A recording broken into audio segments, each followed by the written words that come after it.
Noong November 2, 2024, isang pangyayari sa Indonesia ang nagdulot ng takot at pagkabigla sa mga netizen. Isang video na kumakalat sa social media ang naging viral at ikinagulat ng marami sapagkat ito ay naglalaman ng isang brutal na insidente ng pagpatay.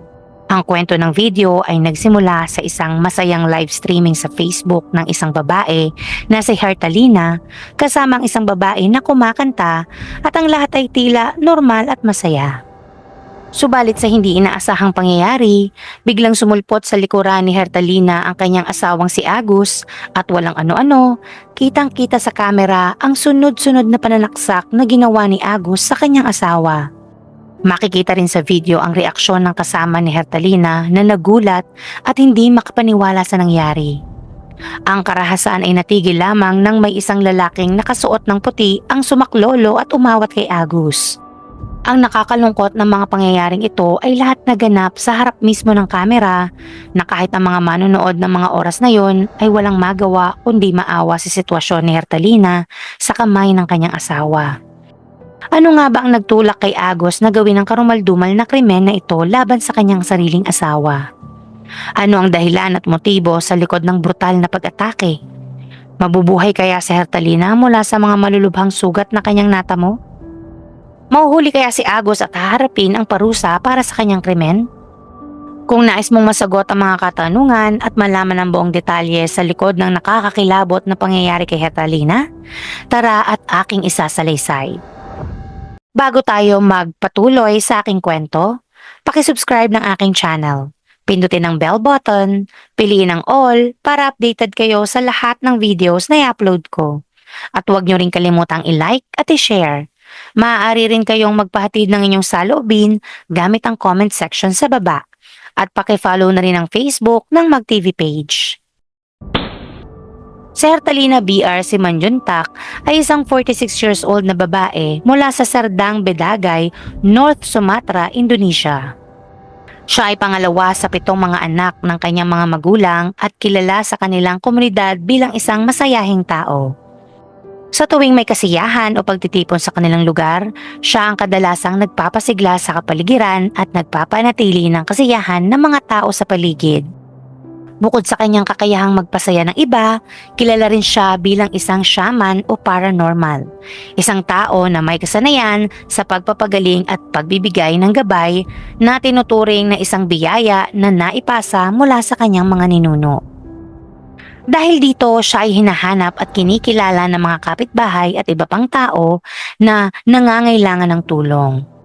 Ang mga donasyong ibinibigay ng mga taong natutulungan niya ay nagiging bahagi ng kanyang kabuhayan at ginagamit niya ito upang magpatuloy sa kanyang serbisyong medikal na isinasagawa sa kanilang bahay. Sa kabila ng kanyang tagumpay sa pagtulong sa iba, hindi naging madali ang kanyang buhay pag-ibig. Sa edad na 46 years old, si Hertalina ay 2 beses nang kinasal at nakaranas ng mga pagsubok sa pag-aasawa. Sa unang kasal, binayayaan siya ng 3 anak. Ngunit sa kanyang pangalawang asawa ay hindi sila nagkaroon ng anak. Bagaman nakaranas ng pagkabigo, natagpuan niya muli ang pag-ibig kay Agus Herbin Tambun, isang 47 years old na lalaki. Si Agus na isang beses pa lamang nag-asawa at walang permanenteng trabaho ay may mga alagang pato na kadalasang ibinebenta sa mga bihirang pagkakataon. Tanging trabaho niya bilang construction worker ang nagiging pangunahing pinagkukunan niya ng kita, subalit madalas ay nangungutang siya upang matustusan ang kanyang pangangailangan at pagkain sa kanyang mga pato. Sa kabila ng kahirapan, minahal pa rin ni Hertalina si Agus dahil pinapasaya siya nito. Kaya noong September 2023, nagpa siya ang dalawa na magpakasal. Ngunit sa loob ng 1 taon nilang pagsasama bilang mag-asawa, nagsimulang magbago ang kanilang relasyon. Dahil si Agus ay patuloy na lamang umaasa kay Hertalina para sa kanilang pang-araw-araw na gastusin na naging dahilan ng kanilang palaging pag-aaway. Sa Hertalina na may kita mula sa kanyang panggagamot, ay nagsimulang magsawa sa paulit-ulit na panghihingi ni Agus ng pera sa kanya.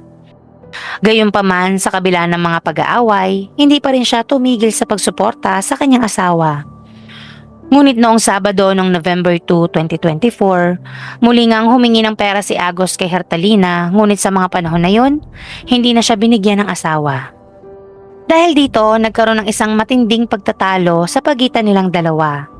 Sa gitna ng tensyon ng pag-aaway ng dalawa, nagdesisyon si Agos na umalis na lamang ng kanilang bahay. Kung saan binaliwala lang ni Hertalina ang pag-alis ng asawa at tinuon na lamang niya ang kanyang atensyon sa ibang bagay. Habang si Agos naman ay pumunta sa isang lugar kung saan sa tingin niya ay makakapagpahinga ang kanyang isip. Subalit nang ito ay tahimik at nag-iisang nagpapalipas ng oras, isang kaibigan ang lumapit sa kanya at kinumusta siya. Sa kanilang usapan, sinabi ng kaibigan ni Agos na nakita umano niya si Hertalina na sumakay sa motor kasama ang isang lalaki, ngunit hindi alam ng kaibigan kung sino ang lalaking yon. Dahil dito, nagsimulang magduda si Agos kay Hertalina. Magkahalong galit at selos ang bumalot sa kanyang puso at iniisip niyang baka may kinalaman ng lalaki na nakita ng kaibigan sa dahilan ng pagbabago ng pakikitungo ni Hertalina sa kanya. Kaya nagdesisyon si Agos na umuwi upang kausapin ang asawa. Pagdating sa bahay, sa kanyang pagpasok, nakita niya si Hertalina na masayang kumakanta ng karaoke kasama ang mga kamag-anak habang nagla-live sa Facebook. Ang nakita niyang ito ay lalong nagpalala ng kanyang galit dahil para sa kanya, tila wala itong iniindang problema. Sa live stream, makikita si Hertalina na nakasuot ng pink na damit, masayang kumakanta, kasama ang naka-green na babaeng kapwa kumakanta rin. Habang abalang kumakanta ang dalawang babae, si Agos naman ay dumaan lang sa likod nila na nasa normal na pagkilos. Sa mabilis na pangyayari, makikita si Agos na kinuha niya kaagad ang isang kutsilyo mula sa kaliwang bahagi ni Hertalina at doon na nagsimulang magbago ang takbo ng kanilang buhay. Mula sa likod ni Hertalina, walang ano-ano, bigla na lang pinagsasaksak ni Agos ang asawa sa tiyan, kasunod sa leeg, at sa iba pang bahagi ng katawan na may kabuoang bilang na 5 saksak. Ang katabing babae naman ay halatang nagulat sa mabilis na pangyayari, habang ang ilang kapamilya naman ni Hertalina ay sumaklolo sa nangyayaring pag-atake. Pinigilan ng lalaking nakaputing damit si Agos na napag-alaman ko na ito pala ay kanyang kapatid. Habang pinipigilan si Agos, ang naka-blue na babaeng matanda at ang ilang kapamilya ay mabilis na inalis si Hertalina sa lugar kung saan pinagsasaksak siya ni Agos. Batay sa patuloy na nagaganap na live streaming sa Facebook, matapos maalis si Hertalina, makikita si Agos na nagpipilit na makatakas sa pagharang ng kapatid. Makalipas lang ng ilang saglit, tuluyan na itong nakatakas at umalis sa lugar ng pinangyarihan ng krimen.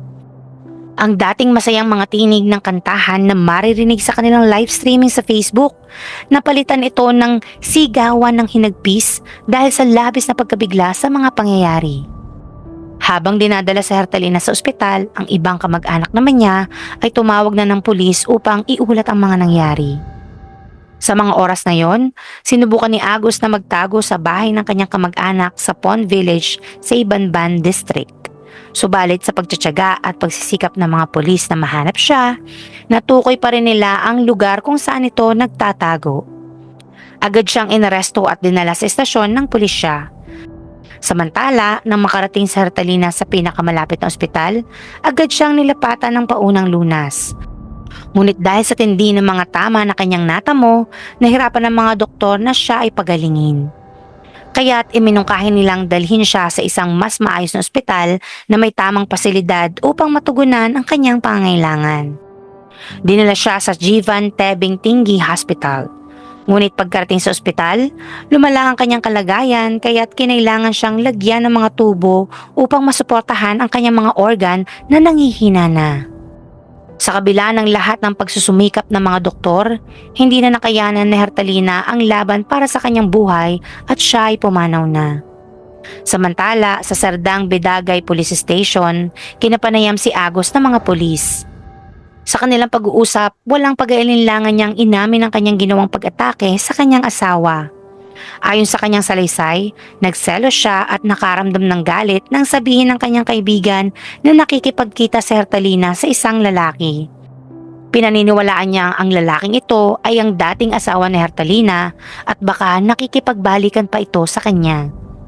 Subalit walang katotohanan ang dahilan na binanggit ni Agus na pinatunayan naman ng mga kamag-anak ni Hertalina. Ayon sa kanila, abala si Hertalina sa panggagamot at ang tanging madalas na kasama lamang niya ay ang kanyang pamilya. Malamang nagselos lang si Agus nang walang sapat na batayan at ebidensya sa kanyang paratang. Dagdag pa nila na ginagamit lamang umano ni Agus si Hertalina bilang isang ATM at wala siyang balak magtrabaho kung saan masaya na ito sa paghingi sa asawa. Marahil nagsawa na si Hertalina sa patuloy na panghihingi ni Agus ng pera mula sa kanya. Sa kasalukuyan, habang patuloy na tumatakbo ang investigasyon, maaring maharap si Agus sa 15 years na sentensya ng pagkakakulong sa bilangguan dahil sa pagpatay kay Hertalina. Ito ay ayon sa ilalim ng Article 338 of the Penal Code in conjunction with Article 353 of the Criminal Code and or Article 44 of the Republic Act No. 23 of 2004, which pertains to the temporary removal of domestic violence. Samantala, ang bangkay ni Hertalina ay naipadala na sa kanyang pamilya upang mailibing siya ng maayos at karapat-dapat sa isang Christian's public cemetery. Ang kanyang pamilya na puno ng kalungkutan ay nagtipon upang magluksa at magdasal, na sa wakas ay maihahatid na ang kanyang katawan sa mga kamay ng Diyos para sa kanyang huling pahinga.